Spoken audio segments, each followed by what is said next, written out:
Buenas tardes, estudiantes. En la clase de hoy día nos vamos a dedicar al estudio de bacteriófagos.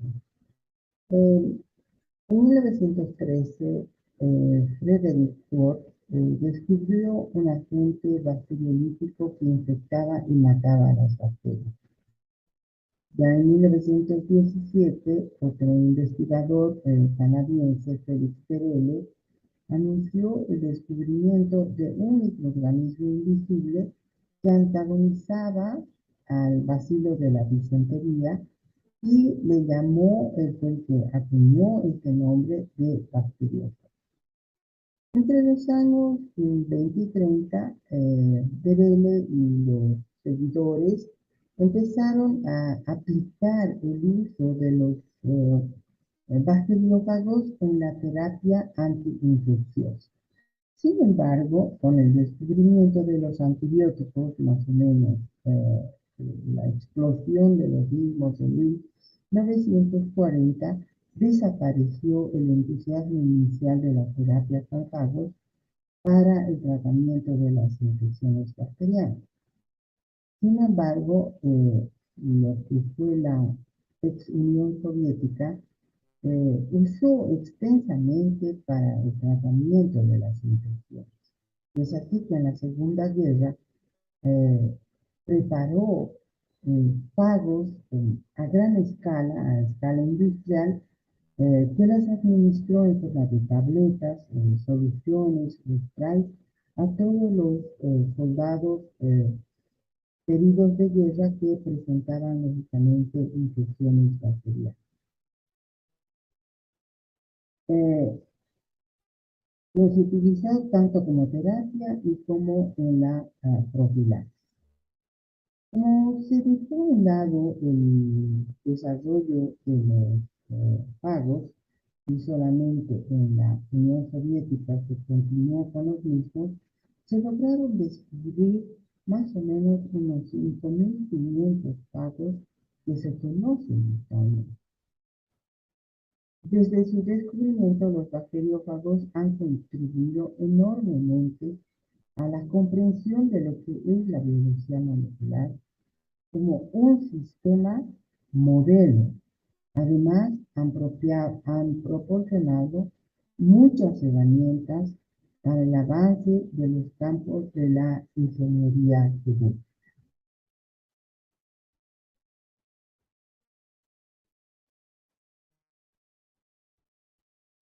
Vamos a ver en qué consisten los fagos.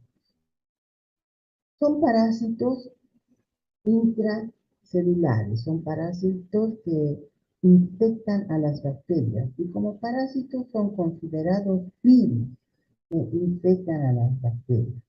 Y como los virus pueden tener tanto genomas de ácido desoxirribonucleico como ácido ribonucleico, o sea, los virus tienen o ADN o ARN, lógicamente cubiertos por una envoltura proteica. Estos virus pueden medir entre 20 nanómetros, los más pequeñitos, hasta 200 nanómetros, los que tienen una morfología compleja. Cuando hablamos de morfología, podemos decir que los bacteriófagos pueden adquirir estas morfologías típicas de los virus de las células eucariotas, es decir, las formas icosaédricas, las formas helicoidales, donde tenemos fagos filamentosos, y lo que es más frecuentemente observado por el estudio de la familia viral, estas formas complejas. Estas formas complejas están constituidas de la siguiente forma. Tienen una cabeza, la misma que está constituida por una envoltura proteica, o sea, lo que está fuera de la cabeza, lo que hace a la cabeza, es una envoltura proteica que constituye la cápside del virus, en cuyo interior vamos a encontrar al material genético. Unido a la cabeza tenemos la cola. En la cola vamos a poder encontrar los siguientes elementos. Un cuello o collar hueco, ¿no? Una vaina contráctil que se fija en una placa basal de donde salen unas fibras que sirven para la adhesión del vídeo. Esa es la estructura compleja de los virus, principalmente de los virus que pertenecen a la familia Myoviridae. Existen muchas familias virales que lógicamente han sido clasificadas en función de su material genético, o sea, hay virus o hay bacteriófagos que tienen DNA monocatenario, DNA bicatenario, RNA monocatenario y RNA bicatenario. Como casi todos los virus, ellos son sensibles también a la acción de la mayoría de los agentes físicos, como ser, por ejemplo, el calor, las radiaciones ultravioletas, las radiaciones gamma, etc. ¿Cómo se clasifican los virus? Hemos visto que ellos se clasifican en función al tipo de material genético que tienen.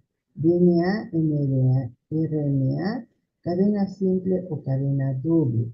Los más abundantes son los fagos o los bacteriófagos que tienen DNA de cadena doble, y los más importantes, los más estudiados son los que pertenecen a la familia al orden de los caudovirales, donde tenemos a los mioviridae, a los cifoviridae y a los podoviridae, que en esta diapositiva están representados como A1, A2 y A3, que tienen como material genético al DNA bicatenario y la cola contráctil, que puede ser un poco gruesa, más filamentosa o ser muy cortita. Tenemos otros virus de doble cadena que pueden adquirir la forma icosaédrica, como ser, por ejemplo, los corticovirinae, o ser pleomórficos, como por ejemplo los fuseloviridae, o ser filamentosos, como los leriviridae, los lipoviridae, lipotrixviridae, que son filamentosos y que además tienen una envoltura lipídica. Entre los virus de DNA de cadena simple, es importante hacer notar a los imoviridae, que tienen esta forma filamentosa y que sirven como vectores o como sí, elementos que están utilizando para la fabricación de vacunas, porque en su estructura proteica se pueden añadir péptidos antigénicos que lógicamente cuando ingresan dentro del individuo van a dar lugar a la formación de anticuerpos. Vamos a ver un poquito de la fisiología de la infección por los virus, por los bacteriófagos, ¿no? Comprende las siguientes fases: la absorción o el acoplamiento mediante las fibras a receptores específicos que se encuentran en la superficie de la bacteria. Una vez que se ha adherido, secreta una serie de enzimas para perforar la pared bacteriana y liberar su material genético, que en el citoplasma va a dar lugar a la replicación, a la síntesis de lo que es las envolturas proteicas, posteriormente al empaquetamiento y la lisis y liberación de las partículas. Esa es una forma de replicación. En general se reconocen dos ciclos de vida. Un ciclo lítico o el productivo, que es el que acabamos de ver, mediante los cuales los virus se fijan a receptores bacterianos específicos. ¿Qué quiere decir? Que los fagos o los bacteriófagos son específicos de una especie bacteriana, no se adhieren a cualquier bacterias, sino tiene que haber un receptor que permita la adhesión de las fibras, en el caso de los virus complejos, ¿no es cierto?, a ese receptor. Esa especificidad es muy importante porque en base a ello se han desarrollado algunas o los tratamientos antimicrobianos. Una vez que el virus se ha adherido a la pared de la bacteria, ellos secretan una serie de enzimas, no una serie, sino una enzima o dos enzimas que van a hidrolizar ya sea la cápsula de la bacteria, generalmente son depolimerasas de polisacáridos, y también producen hidrolasas de peptidoglicano, porque sabemos que esa es la estructura de las bacterias, ¿no? Y al lisar, no al lisar, sino al desdoblar estos componentes, hace que el fago, a manera de jeringa, inyecte el material genético que está dentro de la cabeza, dentro del citoplasma bacteriano. En el citoplasma bacteriano va a empezar la replicación del DNA o del material genético del fago, deteniendo la replicación, lógicamente, del material genético de la bacteria. Se van a hacer muchas copias de su material genético, se van a sintetizar los RNAs mensajeros a partir de los cuales van a sintetizarse todas las estructuras que hacen a la envoltura del virus, para luego dar lugar al ensamblaje del mismo. Y como está protegida la bacteria por una capa fuerte, rígida, para liberarse estos viriones que están encerrados dentro de la bacteria, ellos producen enzimas que se conocen con el nombre de endolicinas, que rompen a la pared de la bacteria, y de esta manera se liberan las partículas virales al exterior para infectar nuevas bacterias. Estas enzimas se utilizan tanto para la infección, para la adhesión, para la inducción de su material genético, como para la liberación de los viriones replicados, están siendo propuestos como antimicrobianos con mejores efectos líticos sobre la bacteria. No se han descrito mecanismos de resistencia a estas proteínas líquidas. En cambio, sí las bacterias pueden hacerse resistentes a la infección de un fago. Tienen un espectro de actividad, estas proteínas, estas enzimas, tienen un espectro de actividad mucho más grande que el fago, que es específico de cada bacteria, y tienen baja posibilidad de transferir genes de virulencia. Por eso que estas enzimas, que generalmente se sintetizan a nivel de la placa basal, ¿no?, que es la que finalmente va a dar lugar a la perforación de la pared celular de las bacterias. Esto es el ciclo lítico y se llama productivo porque se forman varias unidades de bacteriófagos. Existe otra forma de replicación, que es el ciclo isogénico.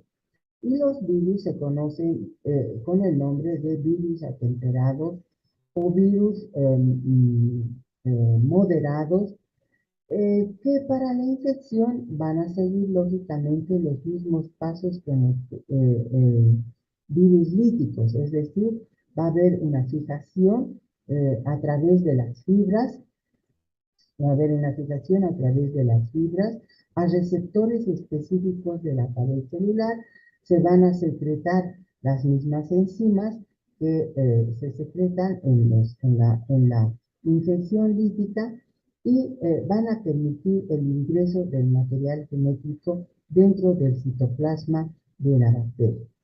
Pero aquí no se replica el citoplasma porque se activa un gen que es un gen represor de la replicación y más bien hace de que este material genético se inserte, ingrese o se incluya dentro del cromosoma de la bacteria.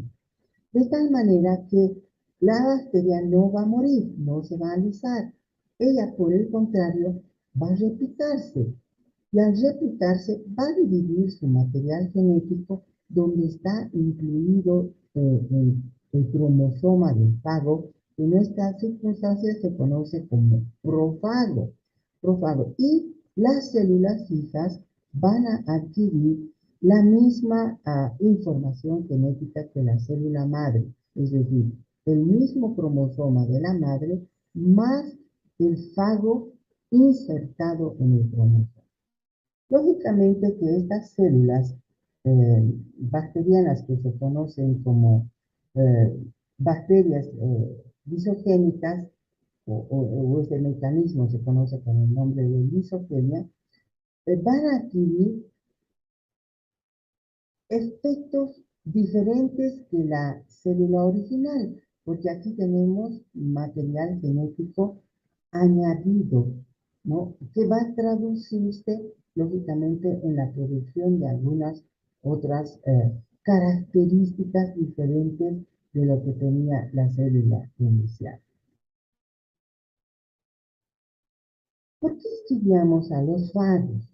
Bueno, ahora nuevamente se está mm, dando mucho énfasis en la terapia antimicrobiana, pero es importante hacer notar que en ese periodo en que ha habido la explosión de la antibiótico terapia, no se han quedado simplemente como elementos antibacterianos, sino también que los fagos han sido desarrollados eh, para darnos a entender, como les dije a un principio, muchos principios de la biología molecular y de la ingeniería genética.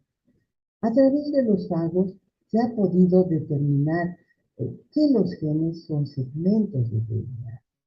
Se ha podido determinar la transferencia de genes entre células mediadas por los virus, que se conoce con el nombre de transducción, que ahorita lo vamos a explicar. Ha permitido explicar cómo se forma el ARN mensajero y los procesos que vienen posteriormente de la traducción de mensajes genéticos. Lógicamente, ha permitido determinar la naturaleza del código genético. Es importante, sobre todo, aquí tengo listado todos algunos de los procedimientos aplicados en biología molecular, pero en la era actual, la tecnología del ADN recombinante que nos ha dado lugar a muchos cambios y avances en el tratamiento de algunas enfermedades, introduciendo genes de otros organismos en los genes de los fagos, ¿no? Por estos mecanismos de transducción. En el periodo en que se desarrollaron los antibióticos, sí, se fueron estudiando, se fueron describiendo más fagos, se fueron estudiando todos esos mecanismos de replicación del DNA que en la actualidad los conocemos y se utilizaron principalmente para la tipificación o la fagotipificación o la fagotipia, que así se conoce, eh, para identificar cepas eh, responsables de brotes infecciosos. Esto lógicamente con características epidemiológicas. ¿Cómo lo hacían? Simplemente teníamos, en el ejemplo que se pone aquí, dos cepas bacterianas, ¿no? que posiblemente cepas, que posiblemente pertenezcan a un mismo género, ¿no? O sea, por ejemplo, una E. coli enteropatógena y una E. coli enterotoxigénica, por decir, son dos cepas diferentes. ¿Y cómo las diferenciábamos? Estas cepas pues, se cultivaban en un medio de cultivo adecuado, lógicamente, para la E. coli, que no es muy exigente, y después del cultivo se permitía el crecimiento de las mismas, formando una especie de película en la superficie de la caja Petri, tanto de la cepa A como de la cepa B. Luego de haber hecho crecer a las bacterias, se infectaba con los bacteriófagos A, B, C y D, tanto la cepa A como la cepa B, o la cepa 1 o la cepa 2. Eh, Al cabo de las 4 horas se veía nuevamente la placa y se podía identificar estas placas de lisis, o sea, se borraban ese crecimiento bacteriano gracias a la infección de los fagos a las bacterias que estaban presentes allí y daban lugar a estas placas de lisis que lógicamente identificaban a la cepa 1 y en este caso el fago A fue el que produjo las placas de lisis identificando como la cepa 2 o una cepa diferente, ¿no? En eso consiste la fagotipificación que se ha utilizado, como les digo, muchísimo para el estudio de infecciones intrahospitalarias, por ejemplo, ¿no? O brotes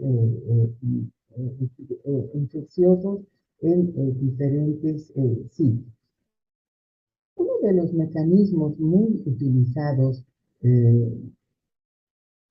con participación de los fagos es la transducción. Hemos visto que las bacterias, no hemos visto, lo vamos a ver en la próxima clase, que las bacterias tienen una forma, tienen un cromosoma haploide y su replicación es muy sencilla. Eh, es simplemente por bipartición, no es una replicación sexuada. Sin embargo, las bacterias pueden intercambiar parte de su material genético mediante algunos mecanismos, la conjugación, la transformación, y uno de ellos es la transcripción. Esta transducción puede ser de dos tipos, la transducción generalizada y la transducción especializada. ¿En qué consiste la transducción generalizada? La transducción generalizada, vamos a suponer que tenemos aquí una bacteria que es capaz de sintetizar biotina, o sea, es protótrofa para biotina. Aquí está el gen que sintetiza a la biotina. Esta cepa bacteriana puede ser infectada por un FAG que va a introducir su material genético se va a replicar, su DNA se va a replicar, la bacteria al morir va a fragmentar su cromosoma, al alisarse porque finalmente ella dejó de reproducirse, hay muchas estructuras dentro de la bacteria, se lisa y va a dar lugar a la liberación del gen que codifica por la biotina. De tal manera que cuando el virus empiece a ensamblarse, puede accidentalmente este fragmento del cromosoma de la bacteria introducirse en una envoltura proteica que hace al fago, juntamente, lógicamente, con los genes del fago en otras cápsides vacías, ¿no es cierto? Y entonces vamos a tener como producto un fragmento de cromosoma que codifica por la biotina en una cápside con todas las características de una cápside del fago y los fagos que lógicamente contienen su material genético. Este fago que ha introducido equivocadamente, ha ensamblado equivocadamente al gen de la biotina, puede fácilmente infectar a otra bacteria que sea auxótrofa para biotina, es decir, que ella sea incapaz de sintetizar la biotina.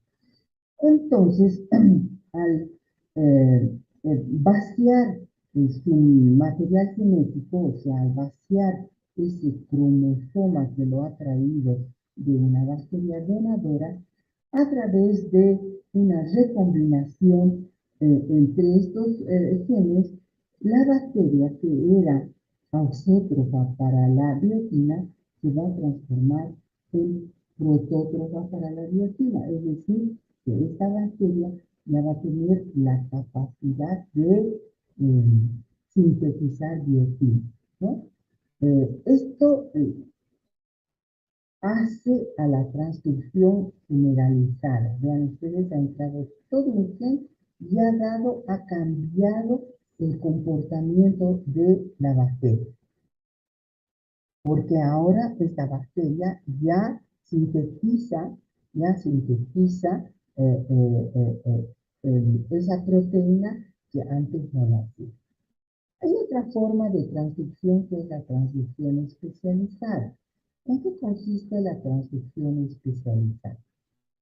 Resulta de que esto se lleva a cabo en las bacterias lisógenas, o sea, aquellas bacterias que permiten la infección por un fago con la adhesión debido a la especificidad de inyección de su material genético. Esta es la bacteria A. Una vez que el material genético ha ingresado dentro de la bacteria, esta se inserta dentro del genoma bacteriano, como hemos explicado el ciclo lisogénico de los fagos. Pero por algún inductor eh, se desprende, se desreprime ese tren represor que no permitía la replicación del fago y al salir del cromosoma bacteriano, lleva consigo parte de este cromosoma que pueden ser uno o varios genes eh, que están aledaños al sitio de inserción del material genético del fago. Entonces empieza su replicación tanto del fago como del material genético que ha sido adherido, que ha sido captado por el DNA del fago. Que va a dar lugar a un proceso lítico, al ensamblaje de estas nuevas partículas virales con material genético de la célula A, ¿no? Se produce la lisis de la bacteria mediante los mecanismos que ya hemos visto, y estos fagos pueden nuevamente infectar a una bacteria B. Y al entrar dentro de la bacteria B, ¿qué va a pasar? Puede el fago nuevamente lisogenizar a la bacteria mediante la inserción de su material genético más el material genético de la bacteria A. De tal manera que esta bacteria B va a ser una bacteria recombinada porque va a adquirir algunas características de la bacteria A que han sido transportadas juntamente con el fago e insertadas en el cromosoma de la bacteria B. Todos estos mecanismos han sido estudiados y hoy en día son la base de la biología molecular. Pero no solamente vamos a ver a los fagos como elementos que nos han permitido estudiar todos esos mecanismos de biología molecular que hoy en día están muy en boga y que están permitiendo el desarrollo enorme de la clonación, las modificaciones genéticas, terapias de diferente índole, ¿no? Y es así que podemos ver que los fagos en un principio han sido utilizados como terapia de las enfermedades infecciosas, ¿no? Eh, y no solamente como terapia en las enfermedades infecciosas, sino también han sido utilizados como terapia en los animales que dan sus productos para la alimentación de los humanos, dando lugar a la industrialización de alimentos y la inocuidad de los alimentos, ¿no? Los fagos han sido capaces de convertirse en vectores de genes eh, que están relacionadas con otras enfermedades y que pueden ser introducidos dentro de los virus y de esta manera eh, reemplazar, eh, activar, como en el caso de la biotina, ¿no es cierto?, al gen defectuoso en alguna enfermedad, por ejemplo, una enfermedad neurodegenerativa. Entonces se están utilizando como vectores de genes de otros organismos para reemplazar las funciones que hubiesen sido perdidas por acción de diferentes mecanismos, errores de replicación, etc., mutaciones que puede sufrir el individuo. Los fagos son virus que están ampliamente distribuidos en la naturaleza. En realidad vamos a encontrar fagos en las aguas marinas, en las aguas de los ríos y en todos aquellos sitios donde existen bacterias, porque esos son sus huéspedes que le van a aportar toda la maquinaria necesaria para su replicación. Y en el intestino humano también tenemos fagos que juegan un rol muy importante como controladores de la microbiota, ¿no? Y estos fagos que habitan en el intestino, que son una gran variedad, constituyen lo que se conoce con el nombre de faginoma, ¿no? Para los microbios hablamos de microbiota y para los fagos hablamos de faginoma. O sea, tenemos fagos en nuestro intestino que van a controlar a la microbiota intestinal. Que también los podemos utilizar como biomarcadores de salud y de enfermedad. Es decir, la presencia eh, de cepas bacterianas, la fagocitificación que se ha hablado anteriormente. Pero no solamente los fagos los vamos a estudiar como agentes líticos o isogénicos, sino también hoy en día se está dando mucho énfasis a esas enzimas que son codificadas por el fago y que son necesarias tanto para la inyección de su material genético como para la liberación y la lisis, ¿no? Mediante la destrucción de la pared celular. Y estas proteínas que pueden ser del tipo de las lisocimas, de las amidasas, de las endopeptidasas, se conocen con el nombre de antibióticos, que hoy en día se están trabajando como una alternativa terapéutica con mucho mejores beneficios que su aplicación del fago como tal en las infecciones bacterianas.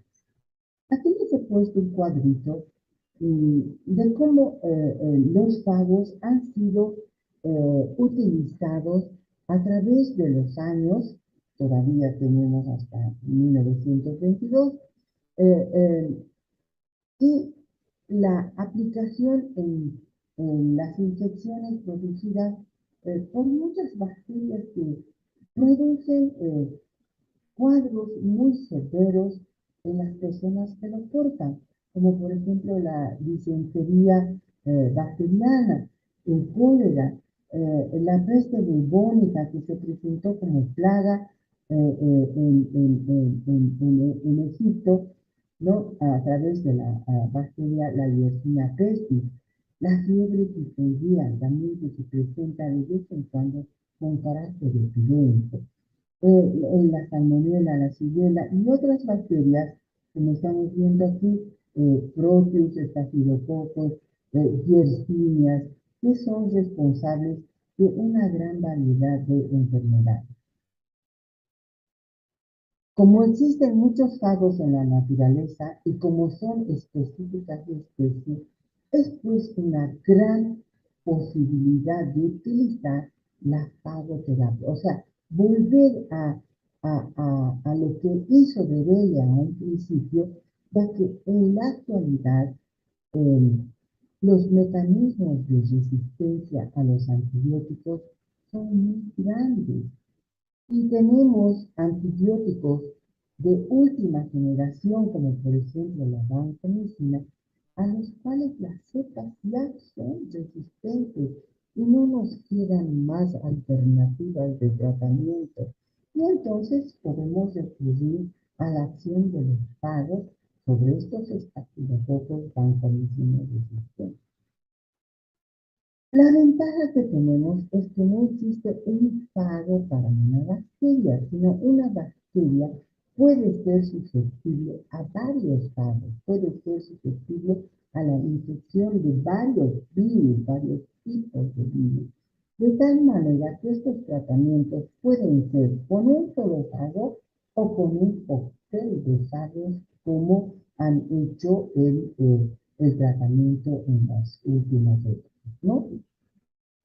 Pero la desventaja en la terapia antibacteriana es que es importante conocer el tipo de bacteria para poder seleccionar el fago necesariamente teniendo a disposición un banco de fagos, ¿no?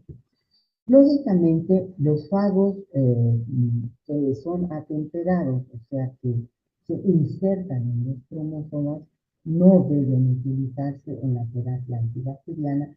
Lo mismo aquellos fagos que portan genes de toxinas, como por ejemplo el fago de la difteria, el fago de Polynebacterium difteriae, que codifica la toxina de Polynebacterium difteriae. Entonces, estos no se deben utilizar como terapia antibacteriana, ¿no? La particularidad de la fagoterapia es que se las puede administrar por diferentes rutas. Lo más frecuente son los aerosoles, inhalaciones de cóctel de fagos para tratamiento de infecciones pulmonares, respiratorias.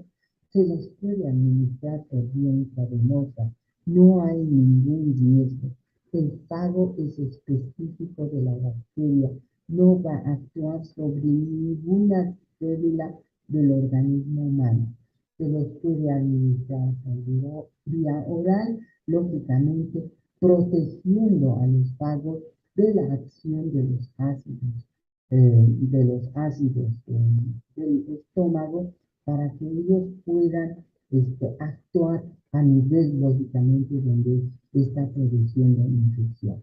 Se pueden administrar por vía rectal y, lógicamente, en los pacientes que sufren quemaduras con infecciones de grandes áreas por bacterias, hay preparaciones en apósitos con suspensiones de fagos y se aplica en forma tópica con efectos rápidos. No tenemos que aplicar durante varias épocas, sino basta que coloques una vez y como está la bacteria allí y los fagos están replicando, van a seguir infectando a más y más bacterias y el tratamiento va a ser efectivo en corto tiempo. Como les decía hace rato, el empleo de esas enzimas líticas llamadas las hidrolasas de peptidoglicano, necesarias tanto para la infección como para el lisis de las bacterias que se conocen con el nombre de endolífinas, pues hoy en día están siendo vistas como productos antibacterianos que se conocen con el nombre de enzibióticos, ¿no? Enzibióticos, en lugar de la utilización de los fármacos. Aquí les he puesto un cuadro muy interesante de las ventajas que presentan los fagos y los antibióticos. Los fagos tienen la característica de ser muy específicos, solamente van a actuar sobre un tipo de bacteria. En cambio, los antibióticos actúan sobre el microorganismo patógeno, pero también pueden actuar sobre la microbiota del individuo, produciendo una disbacteriosis que lógicamente va a traer consecuencias como infecciones sobreañadidas, ¿no? Sin embargo, esta alta especificidad que tienen los fagos es considerada como una desventaja porque necesitamos conocer a la bacteria responsable de la enfermedad para actuar específicamente con los fagos que podrían actuar sobre la misma. En cambio, los antibióticos actúan sobre, a veces tenemos antibióticos de amplio espectro, como dicen espectro, pueden actuar sobre varios tipos de bacterias relacionadas con un proceso de infección. Los fagos solamente van a actuar donde estén las bacterias, no actúan a ese nivel, esa es la especificidad. En cambio, los antibióticos no se concentran necesariamente en el sitio de la infección, ¿no? Pueden actuar a distancia, son metabolizados y eliminados por el cuerpo. Los fagos solo van a actuar en el sitio de la infección donde encuentren a la bacteria susceptible hasta deshacerse de esa población bacteriana, ¿no? Y este crecimiento exponencial, pues, hace que se necesite menos frecuencia de administración de fagos para lograr efectos terapéuticos. Con los fagos no se han descrito efectos secundarios, a no ser efectos relacionados con la lisis de las bacterias. Al lisarse sobre todo las bacterias gram negativas, son capaces de producir endotoxinas. Y hemos visto que las endotoxinas producen varios efectos a nivel de las personas eh, eh, eh, por la liberación de numerosas interleucinas, produciendo fiebre, shock, etcétera. Pero eso también se ve cuando se hace tratamiento con antibióticos, porque ellas también son capaces de inactivar, destruir a las bacterias, ¿no? Pero los antibióticos, además de liberar endotoxinas, son capaces de producir una gran variedad de desórdenes dentro de los huéspedes o de las personas enfermas a quienes se les administra los antibióticos. Muchos de estos producen insuficiencias hepáticas, insuficiencias renales, porque se depuran por allí, atacan al hígado, atacan al riñón. Hay alergias que pueden dar lugar por la disbacteriosis a infecciones bacterianas, ¿no? Eh, si bien las bacterias pueden adquirir también mecanismos de resistencia para un fago, no es de amplio espectro ese mecanismo de resistencia. Ellas van a seguir siendo susceptibles a otros fagos que tienen también un rango similar sobre estas bacterias. En cambio, la resistencia a los antibióticos no está limitada solamente a la bacteria específica. Esta resistencia se puede pasar de especies relacionadas a través de los mecanismos estos de intercambio genético, ¿no? Y esto hace pues que se seleccionen bacterias, solamente crezcan bacterias resistentes y no solo las mutantes resistentes de las bacterias específicas. Ahora, si estamos en presencia de bacterias que son resistentes a fagos, como tenemos un mundo enorme de fagos, fácilmente se pueden buscar otros fagos que tengan un mecanismo de acción similar al fago al que se ha hecho resistente. Y esto lo podemos lograr relativamente rápido, aunque lógicamente que para ponerlo en aplicación segura es necesario hacer estudios clínicos y preclínicos que lógicamente toman atención. Ah, en cambio, con los antibióticos, eh, ¿qué es lo que ocurre? Es que como las bacterias han desarrollado mecanismos de resistencia, se tienen que buscar nuevas formas químicas, nuevos arreglos químicos de estas sustancias para ver si pueden tener un mismo mecanismo de acción u otro mecanismo de acción para la eliminación de las bacterias. Y esto toma mucho más tiempo que el buscar o seleccionar pagos en un mundo de pagos que los encontramos en todas partes, ¿no? Eh, entonces es mucho más fácil disponer de fagos activos contra bacterias resistentes a los antibióticos, pero puede haber también una selección natural. Otro acápite importante de la utilización de los fagos en la seguridad alimentaria. La seguridad alimentaria que puede ir desde la reducción de la colonización de los animales vivos durante la crianza de los pollos, del ganado, y esto se conoce como fagoterapia. Se puede hacer un saneamiento, una desinfección de los alimentos que entran en contacto con superficies y equipos, ya en la beneficiación, digamos, en la industrialización del alimento, se puede contaminar y para evitar la contaminación podemos utilizar TAP. Se puede prevenir la contaminación utilizando bacteriófagos y evitar de esta forma la proliferación de patógenos en alimentos durante su proceso de almacenamiento.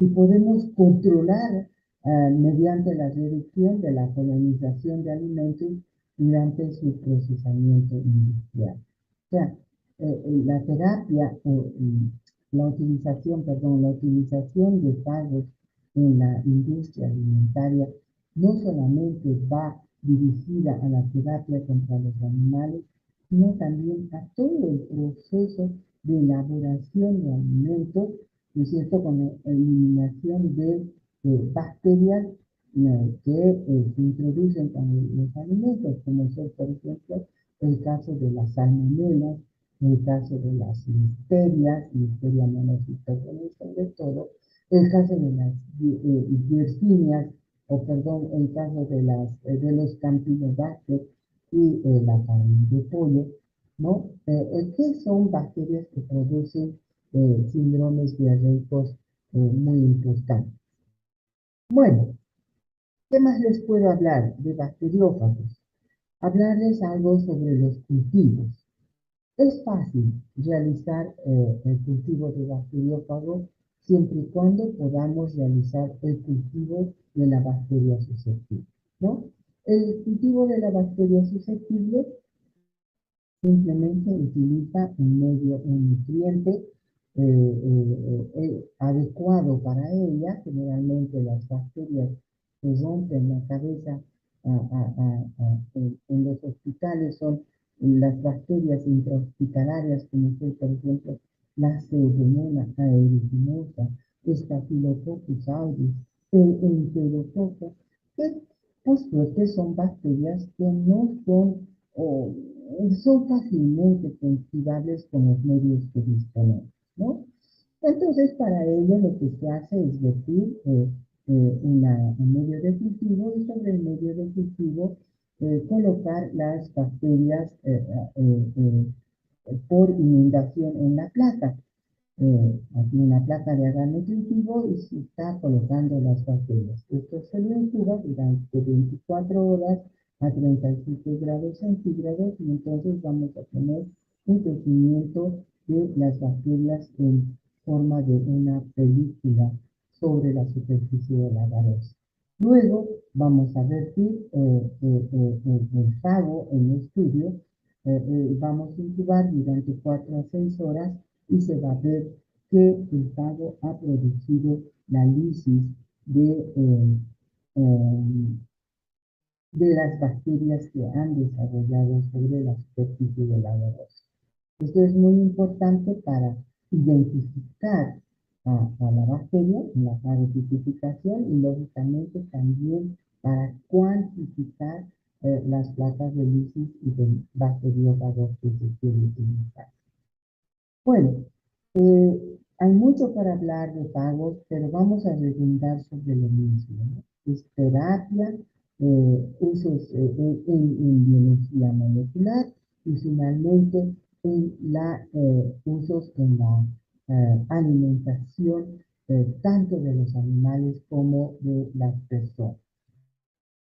Vamos a quedarnos aquí. Les agradezco por su atención